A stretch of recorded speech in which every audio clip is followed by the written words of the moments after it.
Matt Lenihan, Boxing Social in association with Empire Fight Store. Delighted to be joined by Michael Conlan. Not slick tonight, just destructive in there. I'm not going to lie, I had a feeling you may get the stoppage tonight, but I didn't expect it to be in round one. How did you feel in there? You looked really sharp from the get-go. I felt good, mate. Felt strong. I've been feeling strong throughout camp. Not some great shots on people throughout camp, put people down throughout camp. So I feel like I'm developing a better power punching style in a sense. Yeah. And I didn't think it would happen that quick, but I knew it would happen. Yeah. And once it happened, it's like fucking Merry Christmas. Must be a good feeling to get him out there in round one, so you don't have to go through the whole rigmarole of breaking him down.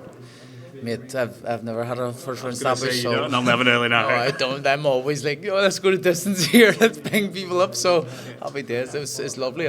You must be pleased to be able to show this different side of you again. We said Mariaga. I feel like you mentioned it in the previous interview, so I'm not piggybacking off it, but you didn't really get much credit off it. I think everyone just assumed you were winning, but we're going to win anyway. But that was supposed to be a tough fight. He was heavy-handed, and you dealt with him well, knocked him down numerous times, and tonight you went in there and did it. How pleased are you that you're showing this more, I've called it, more ruthless side to you again? I think it's just learning and developing over time. Especially since the fight in March, I think I've just improved and got better and better. So I'm starting to work on landing heavier shots throughout it, and being more set to land shots, and I think it's starting to show through a bit. The Mariaga fight, as I've said, I don't think I'll ever get the credit for it because how easy I made it look.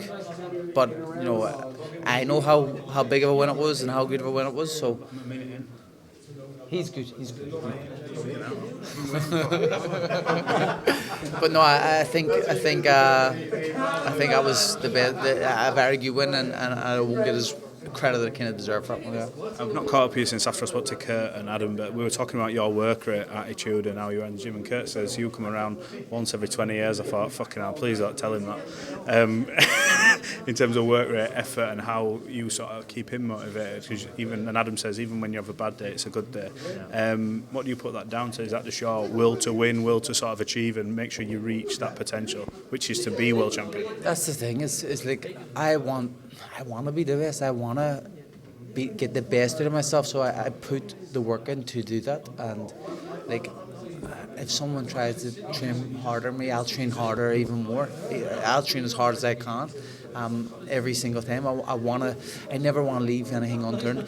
I'll be honest, this training camp, I probably reeled it back a little bit, and I think that's a good thing because why? Not in the sense that reeled my work rate back. I worked as hard as I possibly could when I had to, but I didn't overdo it. Sometimes I overdo it. Sometimes I overtrain myself, and I'll be honest, I've been saying to the guys last week after the last kind of sparring stuff, this is the first time in a long time I'm peaking perfectly here. Yeah. And I swear to God, I said that, and I can ask any of them if you want. I says, I think I'm peaking perfectly here, I'm hitting it right. And on the last week when the sparring stopped, usually I'm like, right, that's me, I'm done. There's still some big sessions left, but I'm like, nah, I'm checked out. No, I'm finished, I've finished sparring. That's me, I'm starting to take it easy and get the weight down. I was still banging out big sessions. I was like, no, this is, I feel good, I'm ready to go. So I think I tamed it right. Is this still all part of you sort of learning more about yourself as a fighter and as you're getting older? I mean, how old are you now? Is it 30, 30? 31. So you're 31. Not spring chicken anymore, Michael. But are you learning now to work smarter and not harder? Because obviously when you're younger, you want to work every hour of the day, but now you're learning more about your body. Do you still think you're still learning and still improving in the gym? I think so, and I think this training camp was a big learning curve for me. So, yeah, definitely, I'm still learning how to kind of manage it. In the ring tonight, when you coming back to the actual knockout itself, was there a moment when you knew it was gone? Because was it a body shot that caught him? Because where I was stood, there was a cameraman sort of half coming across when you did it. What was it? A body shot? Did he wince? What was it? There was a body shot before, and I seen his face, and then there was a head shot which he kind of caught on the gloves, and I seen his face, and I was like, I've got this guy here. And then when I landed the last body shot, he looked like he landed a headshot when his reaction, I've got him, he's done. So I just let them go, and thankfully it was done. What now for you? This for you, said sort of the same to Josh about the Lopez fight for my lighters and another fucking fit.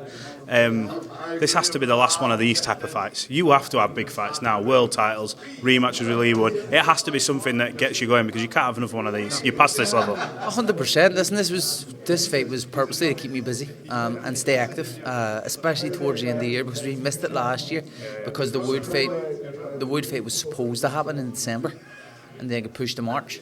So I missed my December fight. Because I usually fight March, August, December. Have my routine, but like Carrillo. I'm only joking. On fucking days. I do, yeah. But yeah, so it was the kind of keep me busy. But I says, listen, if it's not a world title match, it still needs to be a massive fight. It still needs to be a fight that it warrants a world title, one of them type fights. So Warrington, Lopez, Lee Wood, who else is in the mix if it's not them? Any of the big names. The night's done. I've took about 16 batches in the corner and it's still fucking doing it. Go on. Any of the big names. Hopefully it's a world title, but any of the big names in the division. And that's what it is. That's what I got to do, and that's who I got to face. So, yeah. Well, look, Mick, appreciate your time. Thanks for talking to Boxing Social. It's been a good experience in Belfast again. See you on the next one. Matt, I'll do it in camera. You're the best interviewer I know. And that was fucking hurt. Go on, no, say it again. Go on. My favourite, if I'm honest. Out of all of them, you're my favourite. You're the guy I like the most. And I think you should still be on it, Matt Into, because I started calling you Matt Into. That's what you're saved as on my phone is Matt Into. Well, change it to Matt Boxing Social. Well, you know, I appreciate your time. You're very generous with it. I'm grateful because I know you don't give all this time to everyone. So look, appreciate you talking to us and all the best. St. Paddy's Day. Let's go. Merry Christmas and have a good one with your family, mate.